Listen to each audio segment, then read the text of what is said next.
Estimados y estimadas, buenos días, buenas tardes o buenas noches, según cuando me estén escuchando.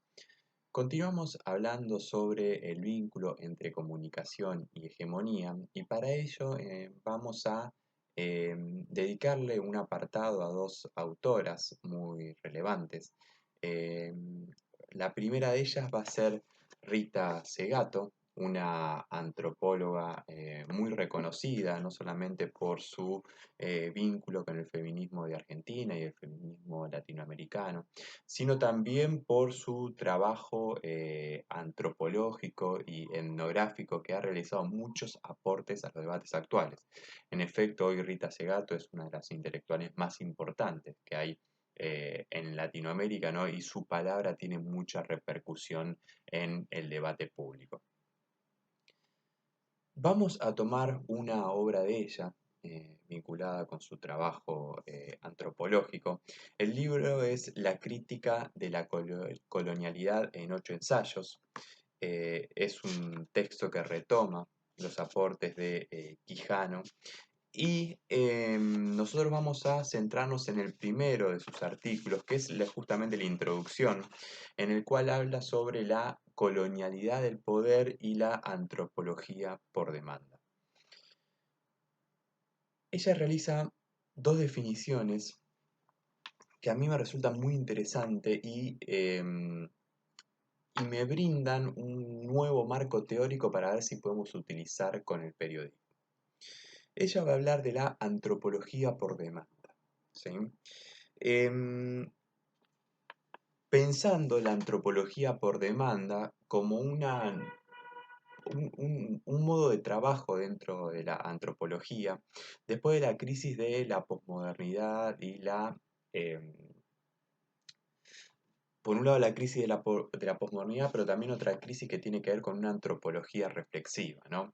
En el campo de la antropología se señala dos momentos, o uno, en el cual se comienza a falta el objeto de estudio, ¿no? El objeto de estudio generalmente eran los pueblos indígenas que habitaban, ¿no? Alejados y de repente cuando la globalización se esparce por todo el mundo y ese otro, ¿no? Ese otro diferente ya forma parte de la sociedad, bueno, comienza a preguntarse dentro del campo de la antropología dónde qué van a estudiar, ¿no?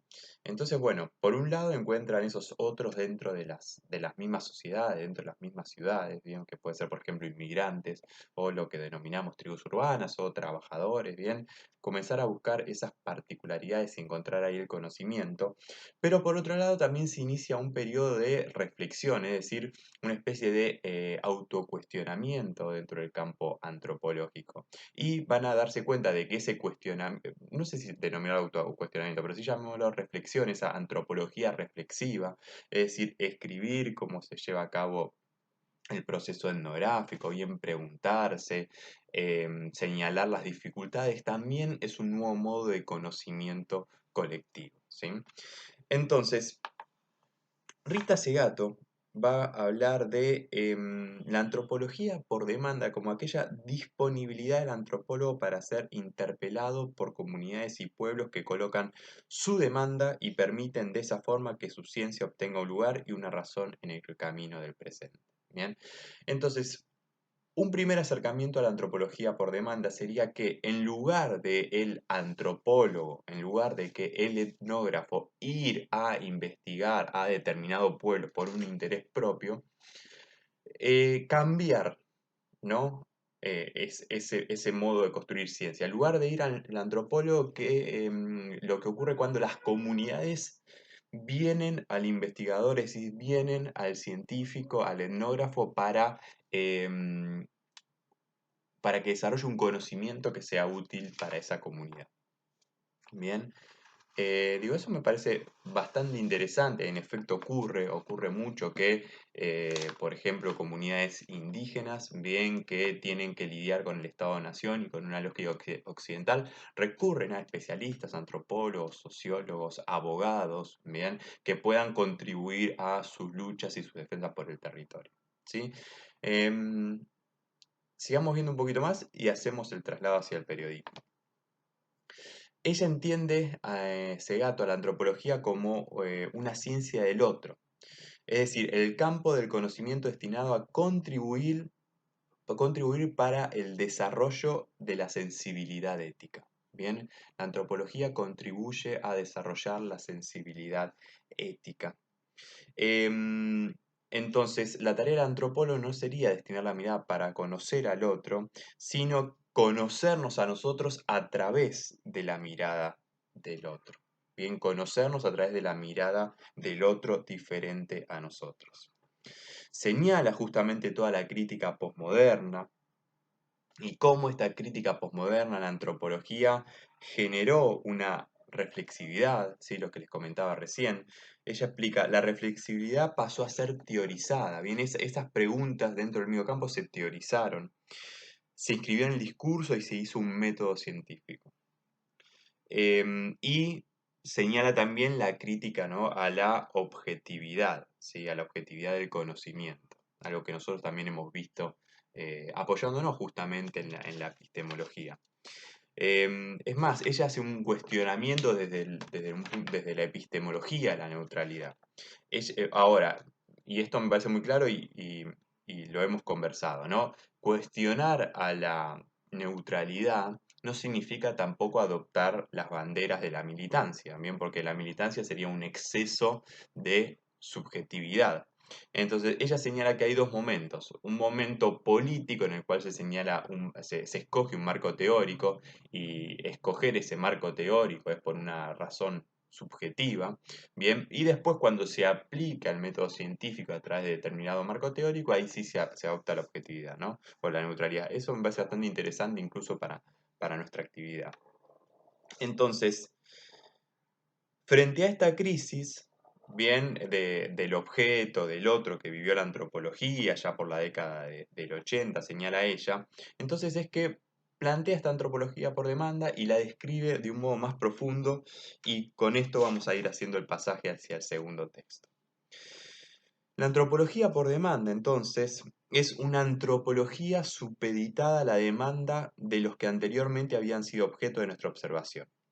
Una antropología atenta e interpelada por lo que esos sujetos nos solicitan como conocimiento válido que pueda servirles para acceder a un bienestar mayor, a recursos y sobre todo a la comprensión de sus propios problemas, ¿sí? Y plantea además esta antropología por demanda en el vínculo con la raza, el género y la colonia.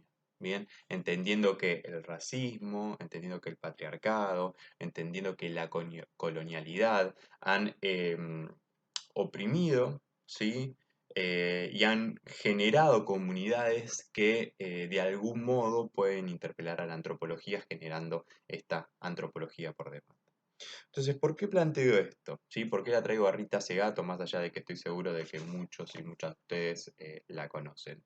Porque creo que el periodismo del siglo XXI puede nutrirse de esta conceptualización teórica para hablar de un periodismo por demanda.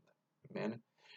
Y dentro de este periodismo por demanda, y así pensando ahora en el momento, estoy pensando en un periodismo que en lugar de regirse por las lógicas del mercado, bien, por la lógica del rating, por la lógica de la publicidad, por la lógica de eh, eh, los conglomerados mediáticos, los dueños de esos conglomerados mediáticos, un periodismo que se pueda regir por la demanda de aquellos sectores de la sociedad que encuentran dificultades, que se ven oprimidos, que sufren de procesos de explotación, etcétera.